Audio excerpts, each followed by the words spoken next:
Chers amis internautes de votre site préféré Sénégal Live, nous revoilà pour un nouveau numéro. Quand on vous dit def buzz nag beneen cadre la ak beneen anam néew ma leen nag def buzz ci ay joxe néew ma leen def buzz ci côté négatif dañuy xooli koo xamante ni moo occupé la toile de la presse people ou bien la toile de la presse sénégalaise ñu dem seeti ji ko xool ci wàllu liggéeyam naka lay évoluer.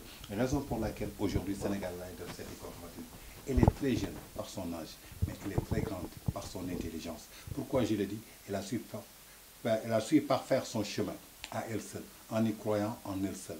Kooku nag du kenn. Elle est très jeune, comme je vous l'ai présenté. J'ai l'amable plaisir de vous présenter Habiba. Bonsoir. Bonsoir. Habiba ñu ngi lay nuyu. maa ngi leen di fay di leen nuyu bu baax di la nuyu tonton Tange. Habiba tey yow la ñu dalal ci Sénégal Live. Donc on a vu Habiba à 14 ans. On peut dire qu'à 14 ans nga doon artiste, doon musicien, doon compositeur, doon interprète. Naka nga ñu mën a quatre casquettes yëpp à 14 ans.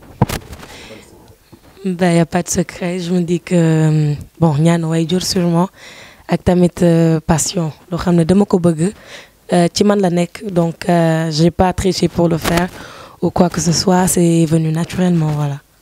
Habiba, tey on peut dire qu'à 14 ans tu es la plus jeune artiste au Sénégal.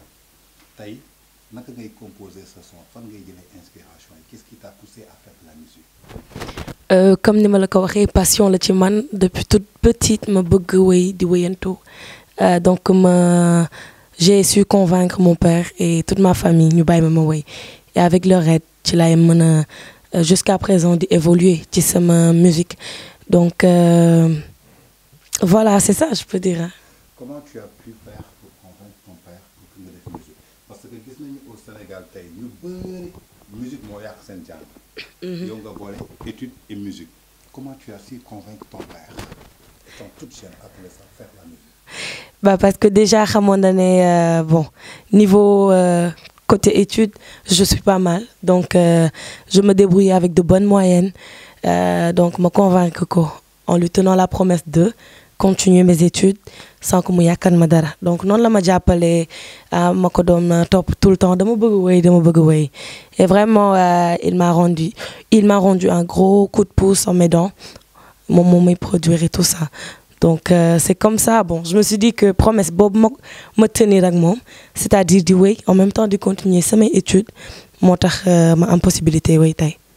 Tey on peut résumer sa carrière ci 3 ans tey 3 ans yooyu convaincre de sa papa yaa ngi def étude yaa ngi def musique en tant que jeune comme ni ma la présenté léegi tu es très jeune en âge mais tu as une grande capacité d'intelligence tey ban message ngay ñoo xamante ni tey dañuy naan dama dugg ci musique kon mënuma boole musique ak jàng. Bon dama leen di wax ne nañ gëm seen bopp donc nañ gëm li ñuy def buñ ko gëmee rek incha allah je pense que duñ am benn problème par rapport ak allier étude ak musique lu mën a nekk la parce que maa ngi koy def depuis que j'ai commencé à chanter et maa ngi koy continuer di ci sant yàlla parce que lu nekk dama ko jox temps donc yéen ñi bëgg a wéy wala bëgg def beneen sport bëgg def whatever ba pare bëgg a wéy donc na ngeen bon di ko booleeg jàng autant pour moi na ngeen rek jox ku nekk akam bu jàng jotee ngeen jàng seen loisir bu jotee ngeen def ko. Habiba tey gis nañu woykat nga star da ngay pare musique dem école naka ngay dundee ak sa camarade de classe yi ban bët lañ lay xool. bëtu camarade de classe normal ba loolu laa jàpp. non ñi lay xool ci télé bi di la gis doon rêvé xam Habiba. est-ce que loolu tey mënul perturber dara ci say études parce que tey nga ñëw am na ñoo xam ne dañu doon rêvé gis Habiba. boole loolu ci école ak musique.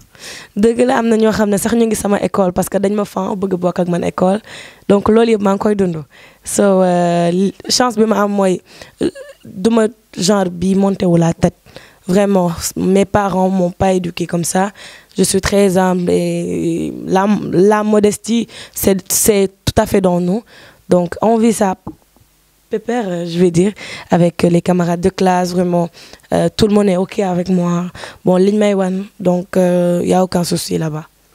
Habiba, on a vu que ce premier single tu l'as sorti en fin 2015 début 2016. nga tuddee ko sama maase maanaam sama yaay. D'où t'as venu l'inspiration de ce texte?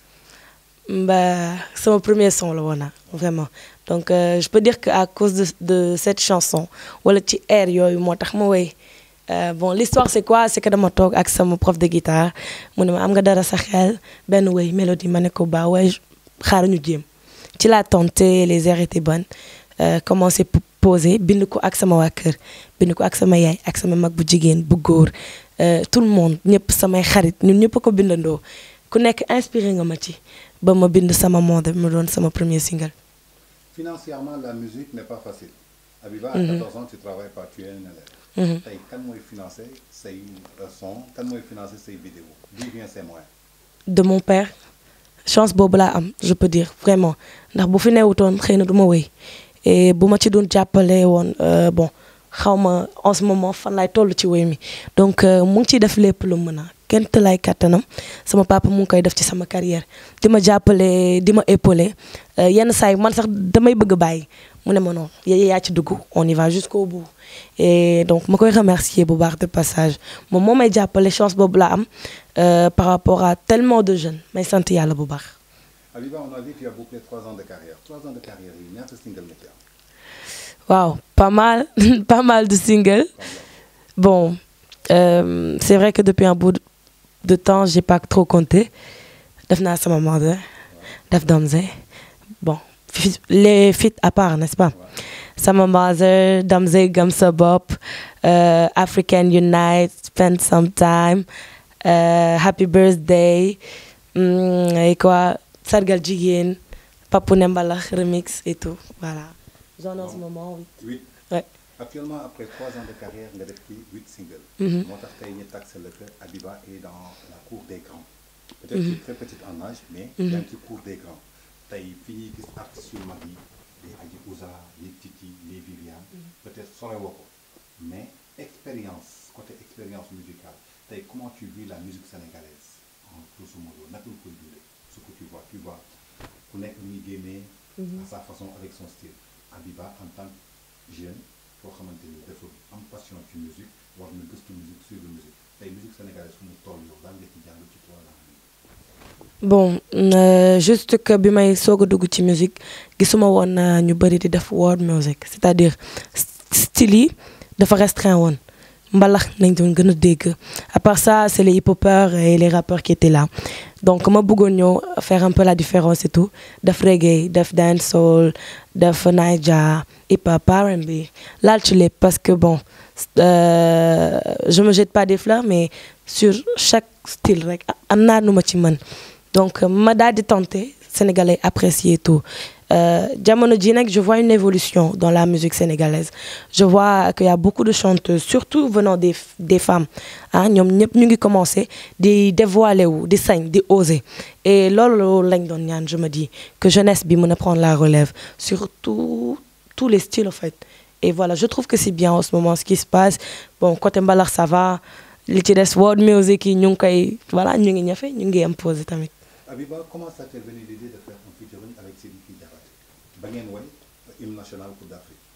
C'était pas mon idée, c'était l'idée de papa et de Mang et surprise nañ ma defaral par rapport à ça dañ ma ko bette juste après mon deuxième single je m'y attendais vraiment pas et mu doon nag partie de plaisir boo xam ne machallah on a ça s'était trop bien passé et je me rappelle tellement bien c'est des souvenirs incroyables que j'ai de mon featuring avec Sidiki les voyages à Mali moom ñëwam Sénégal tout ça les moments passés donc c'est de la part de papa je vais dire vraiment. waaw aujourd'hui c'est la part de papa mais yow en tant qu'artiste yow yaa def featuring.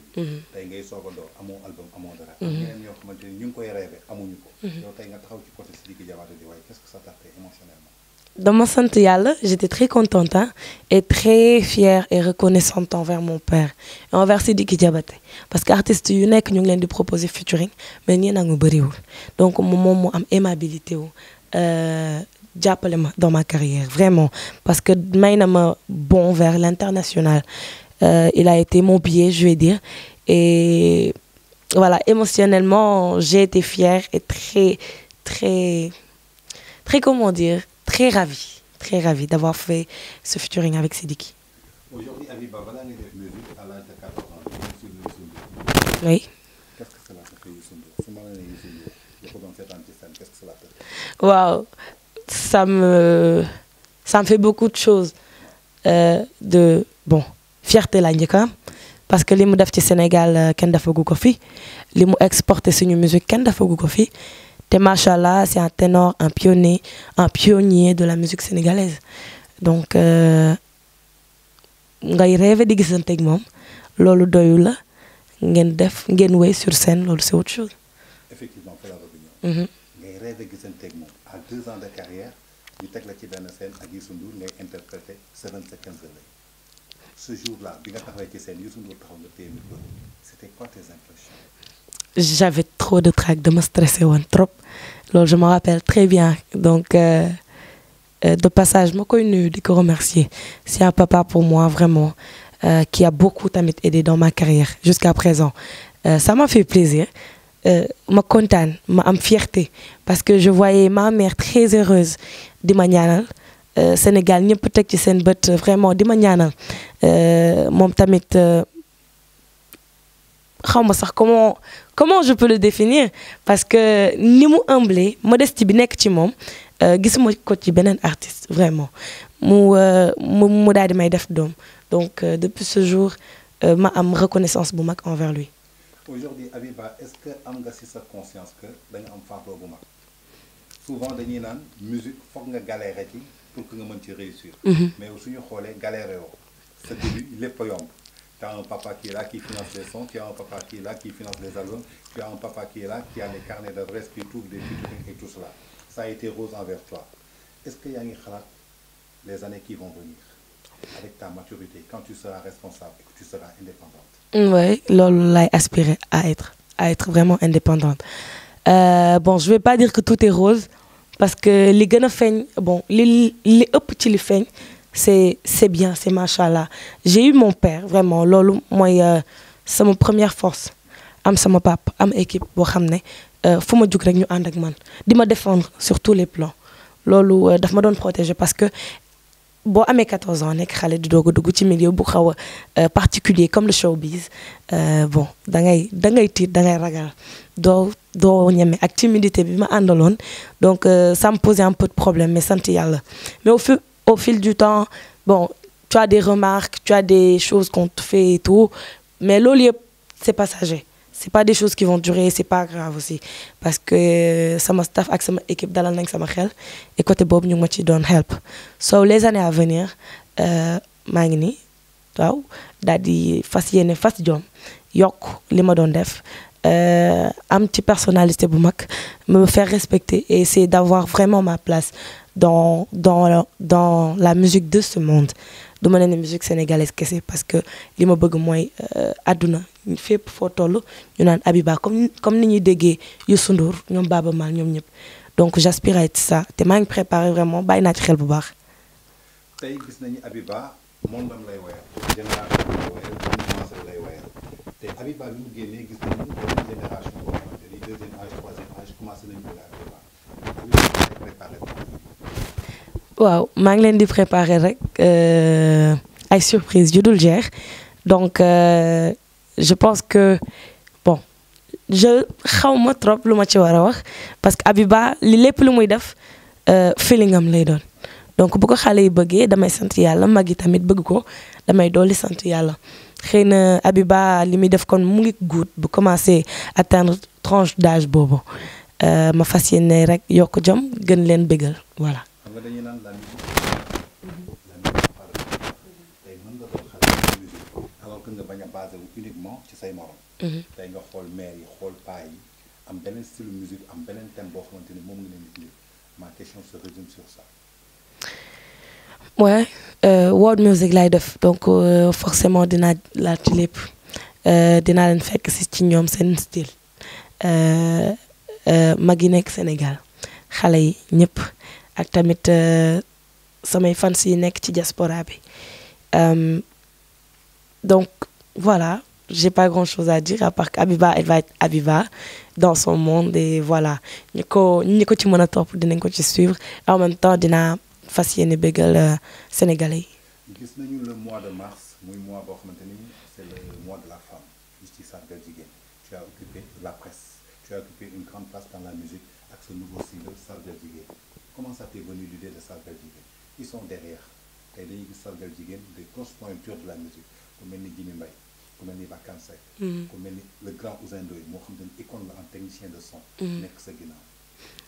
waaw tout ça c'est papa je peux dire moo def démarche yi et bi ma ñëwee tamit j'ai pas regretté d'avoir travaillé avec eux comme ni nga ko waxee rek ay grands musiciens nañ ci Sénégal ñu jàppale ma ci daal di may aider sur tous les plans parce que booy woy jigéen woy ko dafa yaatu bon tu peux ku ne mën na la inspirer yow rek sa xel du doy parce que thème boobu ñëpp a ko maîtriser jigéen ku sañoon rek woy ko donc ñoom ñu jàppale ma ci avec sama waa staff ak ku ñu woowee Kamal mu nekk sama benn frère boo xam ne il met beaucoup dans mes productions ak ñoom Thiam Père Lay ñoom Mimi ñoom ñëpp fi nañ toogoon studio di yendoog man di fanaan ak man rek pour sargal jigéen ñi et je pense qu'aujourd'hui su ma ko génnee Sénégalais yi apprécier ko dama ci kontaan et voilà c'était ça le but et l'objectif. Musique toujours ñu ci Sénégal Live Habiba tey tu es jeune tu es en société tu es à l'école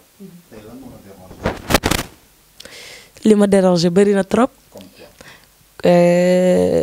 ci li ma mën a wax bëri na li ngay gis chaque jour bëri na déjà quelques exemples mendicité xale yi ñu ngi yokk rek ci bedd bi loolu dama koy seetlu les enfants se multiplient de jour en jour loolu bu ma sañoon day dakk vraiment parce que sama sargal jigéen bi may def samay caravane thème boobu ak sujet boobu bokk na ci li ma doon gën a défendre les enfants de la rue ñu jógee foofu dal ci agression yi lu ne ngi am ci dëkk bi Sénégal benn bopp la donc te sénégalais yi dañoo am xolu yërmande quoi qu'on puisse dire ku laal kenn même bu ngeen bokkul day mel ni moom nga laal soo loolu métti na ma tamit ak voilà xale jigéen yi ak xale góor yi scolarisation bi xale yu bëri jàngatuñ te jàng mooy base nit ak looy mënti def boo amul connaissance doo ci mën a sori voilà nga doon athlète nga doon chanteuse musicien ko mënti doon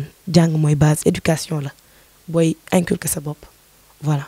tey gis nañu élève nga xale nga mais en même temps tu es une artiste porteuse de voix la parce que ñu dañ lay déglu tey en tant que nit koo xamante ni mën nañ la jël comme modèle bu boole musique ak étude te gis nañu yaa ngi ciy percé xamaguñu nag fu ñu mujj. ñu ngi ñaan yàlla nga gën ci law. amiin soo toogee ci Sénégal nga dégg école bu mel ni Sacré-Cœur muy école de référence école bu mel ni Yàlla Sooy mu doon école de référence. ñu ne jàpp nañ fa ay élèves yoo xamante ni on a trouvé de la drogue avec eux yow ban sentiment ngay am en tant que jeune en tant qu'artiste. c'est désolant vraiment c'est très désolant parce que école pour jàng la école du pour leneen donc jeunes yooyu xëy na ils se sont juste égarés pour un moment et j'espère que ils vont revenir à de meilleurs sentiments. loolu rafetul vraiment ñun ay xale lañ ñun ñoo yor Sénégal ñoo yor jeunesse bi donc ñun ñooy doon ay mag ëllëg ñoo mën a téye suñu réew ñoo mën a tax nit ci respecté ñu ci manière bi ñu ko téye tamit te y a de ces manières yaakaaruma ne waay jur yi ñu ko jàngal ay jaay drogue tux ak yooyu yëpp du ñun donc su ma sañoon ñoom ñu bàyyi li ñuy def parce que ñu ngi influencer tamit waa indirectement affaire baa ngi def le buzz ñëpp a ngi koy dégg te bon rafetul. tey Habiba tu es jeune nga ci vingtaine souvent on dit que t'as pas encore l'âge de la maturité est-ce que yow mos nga gis ci télévision loo xamante ne wala ci télévision ba mu poussé la nga dem fay déglu. non. Pourquoi? waaw parce que éducation bi ma am la ak personnalité bi ma am la ak ni ma bëggee dund sama àdduna dama teel a xam fi ma war a teg sama tànk ndax encadrement mun naa comprendre jeunes yu amul encadrement bi ma am mais c'est pas une raison nit personnalité ak routine de vie yaa koy jox sa bopp bu la dara influencer xamal li la war xam ki nga doon xam fi nga bokk je me dis que loolu rek doy na pour nga mën a xam li ngay def ak fi ngay teg sa tànk. tey en tant que jeune on a vu benn polémique à travers le Sénégal muy benn téléfilm boo xamante ne ay jeunes sénégalais ñoo ko réalisé. ay acteurs sénégalais ñoo ci nekk pour développer le cinéma sénégalais. ñu gis benn ONG bu taxaw ne loolu day pervertir suñu jeunesse tey yow bokk na ci ñoom parce que mature wu. tu as dit mature nga sax du moins excuse-moi du terme. mais t'es pas encore majeur. voilà majeur voilà amoo ko 18 ans.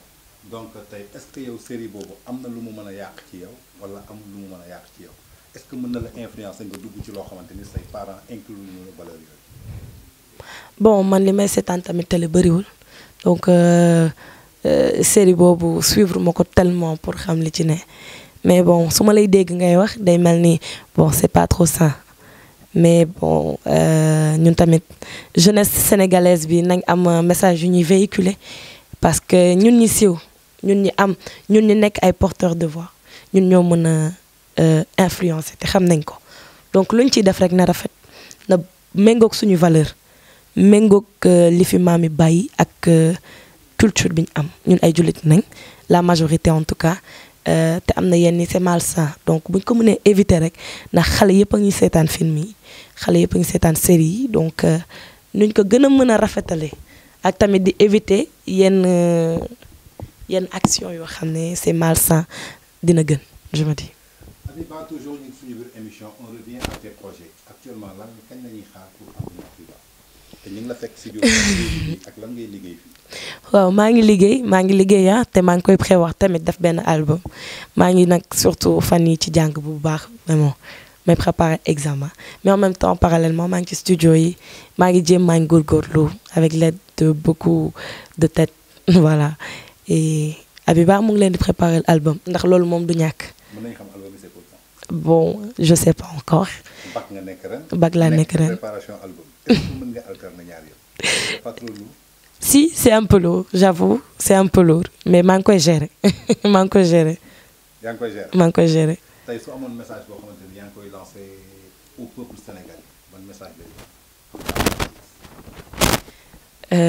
message bi ma leen di lancé mooy nañ ñu dooleel ci li ñuy def ñun jeunesse bi nañ ñu jàppale bu baax vraiment surtout parents yi dama bëgg leen mooy ngeen jàppale seeni doom xale bu amee passion da nga ko ci jàppale te mu gën ci moom bu dee vraiment gis nga ne mën nga ko ci jàppale ko parce que après mën na yàq àddunaam on sait jamais ku mel ni monsieur Diop sama papa mu ngi def loolu ci dëkk bi mu ngi jàppale ay jeunes yu bëri ci seeni passion muy côté sport loisir bu mënti doon mu ngi leen di jàppale j'aimerais bien que les parents ñu xaw a am mental boobu nekk ci moom tout en gardant un œil sur les enfants te tamit jeunes yi xam seen bopp mën a tax parents yi wóolu leen ci yenn domaines yi waaw ndax bëgg rek doyul il faut nga prouver faaw tamit nga wane ne mën nañ la dénk dara voilà. Habiba, pour terminer l'émission, il y a beaucoup de gens qui disent Habiba, coordinateur de France. Jigéen bul saaga bul dóor yaay de ko neexal su dëgg jotee ngeen waxtaan amal yërmande ci moom di ko suturaal ndax moo la jural say doom uuf sa njaboot ba foo jaaxle moom ngay gis mu lay toppatoo. Je crois que c'est une confirmation. C'était ça, Def Buzz. On avait tout le plaisir de recevoir Habiba, une jeune très petite en âge, mais très grande en capacité intellectuelle, très grande dans son intelligence. Donc c'était une fierté. Merci. Et bien de nous lancer des messages plus particulièrement à la jeunesse. Je crois que ce message sera conçu et approuvé par la jeunesse, car notre avenir de notre pays se repose sur cette jeunesse. Nous te remercions. Voilà. Merci beaucoup, kontaan naa trop. Jëleen am leen yéenay boroom sama fans yi jëleen am leen yéenay boroom man Habiba maa ngi leen di wax ngeen suivre ma sur Sénégal Live.